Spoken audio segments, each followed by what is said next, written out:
Hello everyone, thank you so much मेरे YouTube channel पर आने के लिए। लास्ट वीडियो में हमने देखा था कि टाइप्स ऑफ कम्युनिकेशन हमने कवर करे थे, जिसमें हमने based on relationship, based on channel, ये सब दो टाइप्स हमने देखे थे। नेक्स्ट दो टाइप है based on purpose and based on direction, वो आज हम देखेंगे। तो based on relationship and based on channel वाला जो था वो आपने अगर नहीं देखा है तो प्लीज़ लास्ट वीडियो में जाकर आप देख लीजिए। आज हम based on purpose and based on direction वाला स्टार्ट कर रहे हैं। ठीक है, ये सब चीज़ें हमने लास्ट वीडियो में देखी है, तो जिसने भी नहीं देखा है लास्ट वीडियो तो वो जाकर देख सकता है। ठीक है,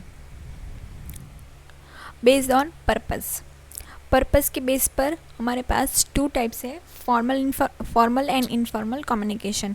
फॉर्मल कम्युनिकेशन में क्या होगा, ओरिजिन क्या है उसका, तो डेलिबरेटली स्ट्रक्चर। ठीक है, फॉर्मल कम्युनिकेशन हो गया, क्या होगा कि ये कहाँ पे सीन करने को देखता है कि ऑफिशियल जो वर्क है वहाँ पे वो फॉर्मल कम्युनिकेशन देखने को मिलेगा, जहाँ पे वो स्ट्रक्चर वे में देखने को मिलेगा, जबकि इनफॉर्मल कम्युनिकेशन है वो स्पॉन्टेनियस और अनस्ट्रक्चर वे में देखने को मिलेगा।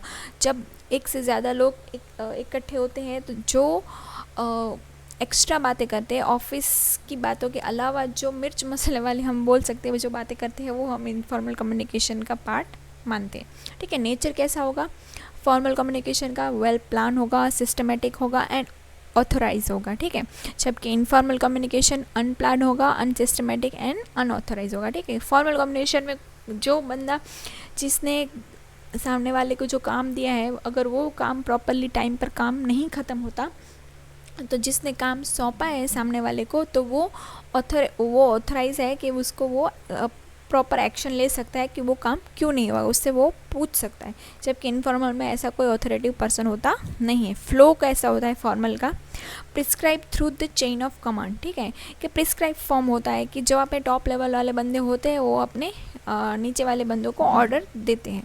ठीक है, जबकि informal unofficial channel not prescribe, यहाँ पे कोई प्रॉपर वे ऑफ चैनल नहीं होता है, कोई भी किसी के साथ कैसे भी बात कर सकता है इनफॉर्मल कम्युनिकेशन में।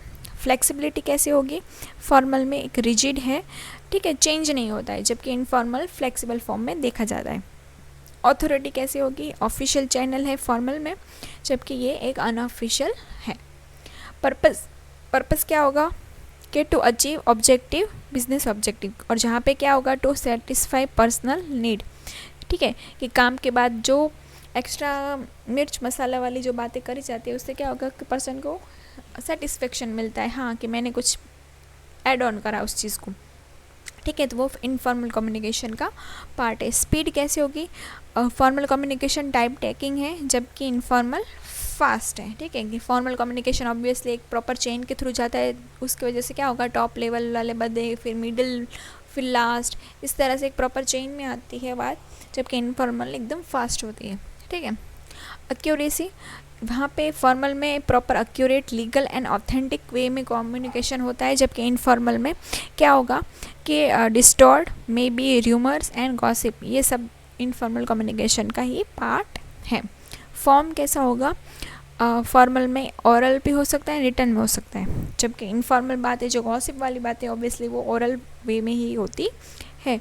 सोर्स क्या होगा, can be trace, formal communication का जो सोर्स है हम ट्रेस कर सकते हैं कि ये बात किसने स्टार्ट करी थी। ठीक है, जबकि इनफॉर्मल कम्युनिकेशन का कैन नॉट बी ट्रेस, कि ये गॉसिप है या ये जो अफवाह है, ये जो र्यूमर है, किसने फैलाया है पूरे ऑफिस में, वो फाइंड आउट करना बहुत मुश्किल है। ठीक है, तो बेस्ड ऑन पर्पस से हमने फॉर्मल एंड इनफॉर्मल अच्छे से समझा। अभी नेक्स्ट है बेस्ड ऑन डायरेक्शन। डायरेक्शन के बेस पर कौन सी चीज़ें हैं, टाइप्स ऑफ कम्युनिकेशन, जहाँ पे horizontal, vertical and diagonal communication है। तो हॉरिजॉन्टल में सेम लेवल होगा, वर्टिकल में टॉप टू बॉटम और बॉटम टू टॉप होगा, एंड डायगोनल में एक ऐसा टेढ़ी, मतलब कोई कैसे से भी अलग अलग डिपार्टमेंट वाले बंदे बात कर सकते हैं, वो डायगोनल कम्युनिकेशन में होगा। अभी इन डिटेल हम अभी आगे देखते हैं। ठीक है, वर्टिकल कम्युनिकेशन में क्या होगा, जब सुपीरियर है वो अपने सबऑर्डिनेट को कोई मैसेज फॉरवर्ड कर रहा है, तो वो क्या होगा, सुपीरियर से सबऑर्डिनेट तक आएगा तो वो क्या होगा, डाउनवर्ड कम्युनिकेशन है। ठीक है, और जब सबऑर्डिनेट कुछ अपना फीडबैक दे रहे हैं सुपरियर को, तो वो क्या होगा, अपर कम्युनिकेशन होगा। ये भी आपको अच्छे से ध्यान रखना है, ठीक है। तो वर्टिकल कम्युनिकेशन में ये दो चीज़ें आती है, upper and downward. Horizontal communication में क्या होगा, horizontal communication also called lateral communication भी बोला जाता है, is the practice of sharing information between employees, department and unit within the same level of the organization. जहाँ पे सेम लेवल की बात करी गई है, जहाँ पे मतलब हम बोले कि सेम डिपार्टमेंट हो, परचेस डिपार्टमेंट वाले हो, सेल्स डिपार्टमेंट से बात करें, एडवर्टाइजमेंट डिपार्टमेंट से बात करें, इस तरह से, ठीक है। तो वो सेम लेवल वाले बंदे बात कर रहे हैं, ठीक है, तो उसको हम बोलेंगे लेटरल या horizontal communication.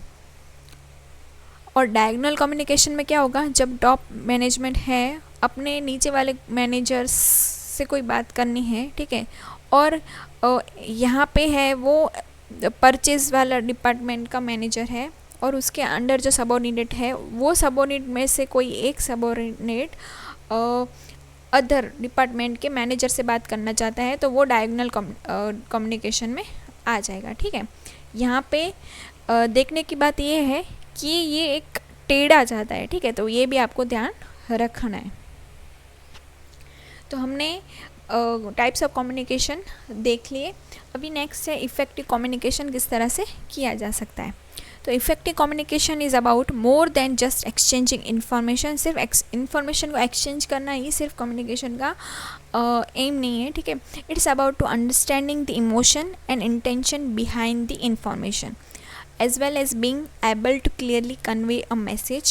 You need to also listen in a way that gain the full meaning of what's being said and make the other person feel heard and understood, ठीक है। जो सामने वाला सेंडर है वो प्रॉपर वे में जो message उस रिसीवर तक पहुंचाना चाह रहा है, तो रिसीवर भी उसी इंटेंस से प्रॉपरली उसको फील करके, जो इमोशंस के साथ सेंडर ने भेजा है उसी इमोशंस के साथ वो मैसेज समझे और अंडरस्टूड करे, वो इफ़ेक्टिव वे में कम्युनिकेशन हम उसको मानेंगे। Effective communication sounds like it should be insensitive but all too often where we try to communicate with others something goes astray, ठीक है। we say one thing, the other person hears something else and misunderstanding, frustration and conflict ensue. This can cause problem in your home, school, work and relationship. Sender ने कोई message receiver तक पहुंचाया और receiver उस message को बिना मतलब अर्थ का अनर्थ कर दिया, कुछ और मीनिंग से उस सेंडर ने भेजा और रिसीवर ने कुछ अपने एंड से कुछ मिसअंडरस्टैंड करा, या फिर वो प्रॉपरली खुद ही इतना फ्रस्ट्रेटेड था, या फिर वो कुछ मतलब ऐसे कॉन्फ्लिक्ट में फंसा हुआ था, उसकी वजह से क्या होगा कि मैसेज को अच्छे से वो कन्वे नहीं कर पाएगा, ठीक है। तो कैरेक्टरिस्टिक्स क्या है इफ़ेक्टिव कम्युनिकेशन के, कि मैसेज प्रॉपर क्लियर वे में होना चाहिए, करेक्ट होना चाहिए, मैसेज कंप्लीट होना चाहिए, ठीक है, प्रिसाइज होना चाहिए, एकदम शॉर्ट एंड स्वीट होना चाहिए। बहुत लंबी लंबी कथा हम किसी को राइटिंग फॉर्म में भेजेंगे या फिर मेल में भेजेंगे, तो वो बंदा इतना फ्री नहीं होगा कि प्रॉपर वो मैसेज के 10 पन्ने का वो प्रॉपर मैसेज वो अच्छे से पढ़े। तो शॉर्ट एंड स्वीट में जो अगर 10 पन्नों की बात 2 पन्नों में हो सकती है, तो वो 2 पेजेस में ख़त्म करनी चाहिए। रिलायबल होनी चाहिए information, consideration of the recipient, ठीक है। अगर सामने वाला रिसीवर है वो एक्सेप्ट करने को ही रेडी नहीं है, फिर भी हम उस सेंडर है उसको मैसेज भेजता रहे, तो उससे क्या होगा कि जो रिसीवर है वो फीडबैक देना ही बंद कर देगा। सेंडर्स कर्टसी, ठीक है, सेंडर को प्रॉपर कर्टसी दिखानी चाहिए, ठीक है, कि रिसीवर उसका प्रॉपरली रिस्पेक्ट कर पाए, ठीक है। तो कैरेक्टरिस्टिक ऑफ इफेक्टिव कम्युनिकेशन में ये सब चीज़ें आ जाती हैं। It can be examine in relation to the following criteria, ठीक है। फिडेलिटी ऑफ द कम्युनिकेशन, जिसमें क्या होगा, the distortion free quality of a message is called fidelity. Minimum misunderstanding हो, ठीक है। फिडेलिटी से हम क्या समझेंगे कि जहाँ पे मिनिमम मिसअंडरस्टैंडिंग हो, ऐसी इफेक्टिव कम्युनिकेशन तो ही हो सकता है, ठीक है, कि डिस्टॉर्शन फ्री, कि कोई भी रुकावट ना हो उस चीज़ में। फिर है इकोनॉमी, जहाँ पे क्या होगा, minimum of energy, time, symbols and cues are use to encode the message. Receiver का जितना टाइम बचेगा उतना वो जल्दी अच्छे से फीडबैक दे पाएगा। उसका टाइम ही जा रहा है कि वो प्रॉपर मैसेज को डिकोड कर पाए, तो उसको क्या होगा कि उसका टाइम जाएगा तो वो फीडबैक देना फिर भूल सकता है या फिर नहीं देना पसंद करेगा। फिर नेक्स्ट है कॉन्ग्रुएंस, जिसमें क्या होगा कि हम ऐसे कम्युनिकेशन का यूज़ करें जहाँ पे both verbal and non verbal दोनों मेथड का हम यूज़ कर रहे हैं, तो भी इफ़ेक्टिव कम्युनिकेशन होगा। ठीक है। Influence, communicator achieve the result he needed, हमारी बातें इतनी अच्छी होनी चाहिए कि जो रिसीवर है वो हमारी बातों से इन्फ्लुएंस हो जाए। नेक्स्ट है रिलेशनशिप बिल्डिंग, जिसमें क्या होगा कि source and the target is trust. ठीक है कि रिलेशनशिप बिल्डिंग करने के लिए फर्स्ट ऑफ ऑल सेंडर को है रिसीवर तक अपना ट्रस्ट बढ़ाना चाहिए। ठीक है कि उसका ट्रस्ट मेंटेन करके रखना चाहिए। इफ़ेक्टिव कम्युनिकेशन में ये चीज़ें आएंगी। और सबसे इम्पॉर्टेंट है 7 C's and 4 S of effective communication, जो एग्ज़ाम में एज इट इज़ पूछे जाते हैं, तो हमें वो भी याद रखने। तो 7 C से स्टार्ट करते हैं। फर्स्ट C है क्रेडिबिलिटी। ठीक है, तो उससे क्या होगा कि क्यों ज़रूरी है क्रेडिबिलिटी से, हम क्या समझते हैं कि वो बिल्ड करेगा ट्रस्ट को। ठीक है कि जो सेंडर है वो मैसेज भेज रहा है तो वो अपनी जो बात है रिसीवर तक पहुंचा रहा है, तो वो एक प्रॉपर वे में पहुंचा जिसकी वजह से वो रिसीवर का ट्रस्ट बना रहे। कर्टसी दिखानी चाहिए सेंडर को मैसेज भेजते वक्त। ठीक है, हम लिखते हैं ना थैंक्स एंड रिगार्ड्स, इस तरह से वर्ड्स यूज़ करना चाहिए टू इम्प्रूव द रिलेशनशिप। ठीक है, क्लियरिटी होनी चाहिए मैसेज में। अगर मैसेज सेंडर की एंड से ही क्लियर नहीं होंगे तो रिसीवर भी उसे अच्छे से समझ नहीं पाएगा। ठीक है, इजी वे में होना चाहिए कि वो अच्छे से डिकोड कर पाए।